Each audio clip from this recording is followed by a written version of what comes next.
কথাই বলতে চাই এবং সমগ্র জাতিকে বলবো আমরা যাতে বিভ্রান্ত না হই। আমাদের নেতা কর্মীদেরকেও বলবো বিভ্রান্ত হওয়ার কিছু নাই, অধৈর্য হওয়ার কিছু নাই। ভোট হবে এবং ভোটের মাধ্যমে বিএনপি ক্ষমতায় যাবে। আর 17 বছর আমরা অপেক্ষা করছি, আর কিছুদিন কি আমরা অপেক্ষা করতে পারবো না? অবশ্যই পারবো। এবং তার মধ্য দিয়ে বিএনপি প্রমাণ করবে বিএনপি জনগণের দল। বিএনপিকে অন্যভাবে অনেকে বিভিন্নভাবে প্রতিষ্ঠিত করতে চান, বিএনপির গায়ে রং লাগাতে চান, ওই সমস্ত রং লাগবে না। যারা পরাজিত ফ্যাসিবাদের পক্ষের শক্তি তারা কিছু কিছু জায়গায় চেষ্টা করছেন অস্থিরতা সৃষ্টি করতে, বিএনপির নামে দুর্নাম করতে, কিন্তু বিএনপি সেই সমস্ত কাজে কর্মে নাই।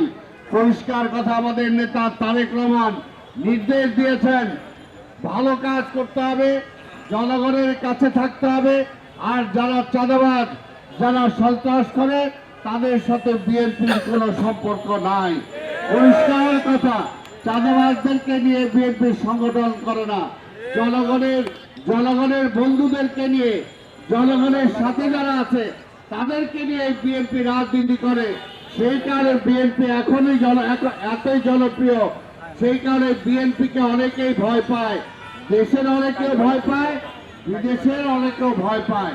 কিন্তু বিএনপি বিদেশে নির্ভর হয়ে রাজনীতি করে না, বিএনপি জনগণের উপর নির্ভর করে রাজনীতি করে।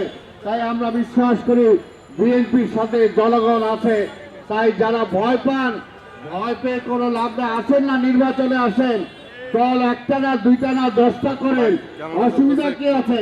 আসেন, জনগণের কাছে যাই, জনগণের ম্যান্ডেট দিব, জনগণ যাকে রাষ্ট্র ক্ষমতায় পাঠাবে তাই সেই রাষ্ট্র পরিচালনা করবে। তাই আপনাদের সবাইকে ধন্যবাদ জানিয়ে আগামীতে ইনশাল্লাহ আমরা অপেক্ষা করেছি, আরো অপেক্ষা করব যতদিন না নির্বাচন আমরা আদায় করতে পারি। নির্বাচন আদায়ের জন্য যদি আবার রাজপথে নামতে হয় সেটার জন্য বিএনপি প্রস্তুত আছে, কিন্তু জনগণকে ছেড়ে বিএনপি কখনো যায় নাই, এখনো জনগণের সাথে আছে। আগামীতে জনগণকে সাথে নিয়েই এই দেশে আবার গণতন্ত্র ফিরে আসবে, মানুষের অধিকার ফিরে আনবে। এই কথা বলে আমি আমার বক্তব্য শেষ করছি। খুদা হাফেজ। বাংলাদেশ জিন্দাবাদ। আজকের জিয়া শিশুর কিশোর মেলা জিন্দাবাদ।